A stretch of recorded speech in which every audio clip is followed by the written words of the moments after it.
Hello everybody, welcome to my channel study with Sunny. कल के video में हम लोगों ने देखा था रेवोल्यूशन ऑन एवरीडे लाइफ। उसमें हम लोगों ने देखा था कि सेंसरशिप हट जाने के बाद से किस तरीके के बदलाव आए लोगों के जीवन में, ठीक ना। ये सारी चीज़ों को हम लोगों ने कल देखा था, समझा था। आज का जो हमारा टॉपिक है, यानी आज हमारा लास्ट टॉपिक है, ठीक ना। चैप्टर द एंड होने वाला है आज के डेट। आज के दिन हमारा चैप्टर क्या हो जाएगा, द एंड हो जाएगा, ठीक ना। इसमें हम लोग समझेंगे कि अभी तक हमने क्या पढ़ा, ठीक ना, और जो रिवॉल्ट हुए उसका क्या नतीजा निकला आगे, ठीक ना। मतलब कंक्लूजन यानी रिजल्ट, मतलब फ्रांस में जो भी रिवॉल्ट हुए या जो भी चीज़ें घटित हुई उसका क्या कंक्लूजन निकलता है, इसके बारे में हम लोग आज के टॉपिक में जानने वाले हैं, ठीक ना। और ये हमारा लास्ट टॉपिक है पूरे चैप्टर 1 का, ठीक ना। तो क्या होता है, जैसे कि आपको पता था डायरेक्टरी फ्रांस पे रूल कर रही थी, लेकिन डायरेक्टरी में आपसी में सहमति ना होने के कारण नेपोलियन बोनापार्ट ने उस ना सहमति होने के कारण उस चीज़ का फ़ायदा उठाया और उन्होंने क्या कर लिया, अपने आप को इम्पेरर घोषित कर लिया, ठीक ना। अपने आप को क्या कर लिया, सम्राट घोषित कर लिया पूरे फ्रांस का, ठीक ना।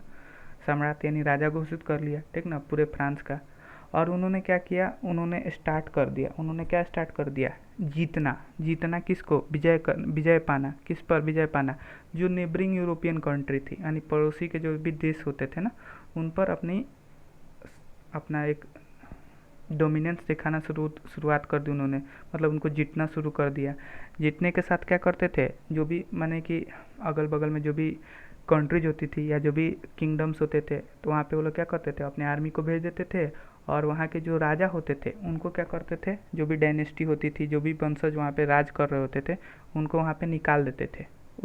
उस कंट्री से उनको क्या किया जाता था, निकाल दिया जाता था। और नेपोलियन क्या करते थे, अपने आदमी, अपने फैमिली मेम्बर्स को, किसी व्यक्ति को क्या करते थे, उस जगह पर, उस कंट्री के हेड के तौर पर उनको बना दिया जाता था, ठीक ना। तो नेपोलियन क्या कर रहे थे, नेपोलियन अपने आप को एज ए मॉडर्नाइजर के तौर पर देख रहे थे यूरोप के। मतलब एज ए कि नेपोलियन अपने आप मतलब नेपोलियन अपने आप को किस तरीके से देख रहे थे कि हम यूरोप को आधुनिकीकरण कर देंगे, यूरोप को आधुनिक बना देंगे, ठीक ना। या यूरोप के जो आधुनिकीकरण का जो श्रेय जाएगा वो मुझे जाएगा, इस तरीके से नेपोलियन अपने आप को देखते थे, ठीक ना। और इसलिए उन्होंने क्या किया, बहुत सारे लॉ भी इंट्रोड्यूस किए, ठीक ना, जो बहुत ही सही लॉ था उस समय के समय पर देखा जाए तो बहुत ही सही तरीके से लॉ उन्होंने इंट्रोड्यूस किए, ठीक ना। अच्छे लॉ भी थे। जिस तरीके से क्या एक लॉ इंट्रोड्यूस किया, प्रोटेक्शन ऑफ प्राइवेट प्रॉपर्टी, यानी प्राइवेट प्रॉपर्टी का प्रोटेक्शन को उन्होंने लॉ इंट्रोड्यूस किया कि मतलब आपके प्राइवेट प्रॉपर्टी पर कोई किसी तरह का धावा नहीं बोल सकता है, किसी तरह का उसको तहस नहस नहीं कर सकता है, ठीक ना। ये उन्होंने लॉ इंट्रोड्यूस किया। फिर क्या किया, एक यूनिफॉर्म सिस्टम लाया, किसका, वेट एंड मेजर का। पहले क्या होता था कि जो वेट एंड मेजरमेंट होता था ना फ्रांस में, एक ही कंट्री में आप चले जाइए तो अलग अलग जगह पर, जैसे 1 सेंटीमीटर में एक मीटर में 100 सेंटीमीटर होता है। आज के डेट में हम जानते थे, लेकिन उस समय मतलब एग्जाम्पल के तौर पे मैं बताने के लिए, मतलब समझाने के लिए बता रहा हूँ कि फ्रांस के एक रीजन में 1 मीटर में 100 सेंटीमीटर चलेगा, दूसरे रीजन में चल जाइए तो 1 मीटर में 102 सेंटीमीटर चलेगा, तो तीसरे रीजन में चल जाइए किसी और रीजन में तो वहाँ पे 1 मीटर में 120 सेंटीमीटर चलेगा। इस तरीके से मतलब अलग अलग वेट एंड मेजर सिस्टम चलते थे। तो इस चीज़ को उन्होंने ख़त्म किया, कहा कि नहीं, एक ही वेट एंड मेजर सिस्टम रहना चाहिए। एज वेल एज उन्होंने डेसिमल सिस्टम का भी, डेसिमल सिस्टम की शुरुआत भी की, ठीक ना। इस तरीके से इन्होंने मॉडर्नाइज करने का प्रयास किया, ठीक ना। इसलिए अपने आप को क्या देख रहे थे, यूरोप को मॉडर्नाइजर के तौर पर अपने आप को समझ भी रहे थे। कौन, नेपोलियन, ठीक ना। इनिशियली मतलब शुरुआत में नेपोलियन को एज ए लिबरेटर देखा जाता था। मतलब इनको लोग जो थे, जो भी मतलब नेबरिंग कंट्री के जो लोग होते थे, इनको मुक्तिदाता के तौर पर देखते थे। लिबरेटर मतलब होता है आज़ाद कराने वाला। उनको लगता था, लोगों को लगता था कि ये क्या करेंगे, हमको हम मैंने हमें आज़ादी दिलाएंगे, ठीक ना। हमारी भी जो कंट्री है उससे आज़ादी दिलाएंगे, जो मोनार्ची सिस्टम हम पे चल रहा है उससे आज़ादी दिलाएंगे। लेकिन धीरे धीरे जो नेपोलियन आर्मी थी, ठीक ना, जो जगह जगह पर जाती थी, युद्ध करती थी, ठीक ना, उनको क्या कैसे देखने जाने लगा, उनको हमलावर के तौर पे देखने जाने लगा, हमलावर शक्ति के तौर पे देखने जाने लगा, ठीक ना। मतलब धीरे धीरे जो नेपोलियन आर्मी की तरफ लोगों का जो झुकाव था धीरे धीरे कम हो गया, ठीक ना। और फाइनली अंततः उनको हार का भी सामना करना पड़ा। वाटरलू बैटल ऑफ वाटरलू, याद रखिएगा क्वेश्चन पूछा जाता है कि नेपोलियन को किस युद्ध में हार का सामना करना पड़ा। तो 1815 में जो युद्ध हुआ था वाटरलू का, उसमें उनको हारना पड़ा, यानी वो हार गए वहाँ पे। हारने के बाद से क्या हो गया, हारने के बाद से नेपोलियन मतलब फ्रांस पे क्या होता है, उनका कब्जा खत्म हो जाता है। अब हार गए तो दूसरे लोग फिर से फ्रांस पे कब्जा करते हैं, ठीक ना। उसको हम लोग समझेंगे क्लास 10th का जो फर्स्ट चैप्टर पढ़ेंगे ना, तो उसके बाद से जो स्थिति हुई फ्रांस में, अभी भी बहुत सारा चेंजिंग आया फ्रांस में, उसको हम लोग क्लास 10th में समझेंगे, ठीक ना। इसके बाद की जो भी कहानी है फ्रांस को, इसको हम लोग क्लास 10 के फर्स्ट चैप्टर में समझने का प्रयास करेंगे, ठीक ना। अभी देखिए क्या हुआ, इसके बाद से क्या हुआ, जब वो हार गए फिर से नए फॉर्म ऑफ गवर्नमेंट बनी, ठीक ना, कहाँ पे, फ्रांस में।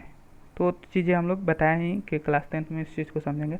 उसके बाद से क्या हुआ कि जो भी ये मेजर्स लिए थे, मतलब जो भी इन्होंने उपाय उठाए या जो भी कदम उठाए इन्होंने, ठीक ना, जैसे कि लिबर्टी की जो बात होती थी, ठीक ना, या जो मॉडर्न लॉ इन्होंने लाया था, ठीक ना, पूरे यूरोप में, ठीक ना, इसका बहुत ही लंबा प्रभाव देखने को मिला पूरे यूरोप में, ठीक ना।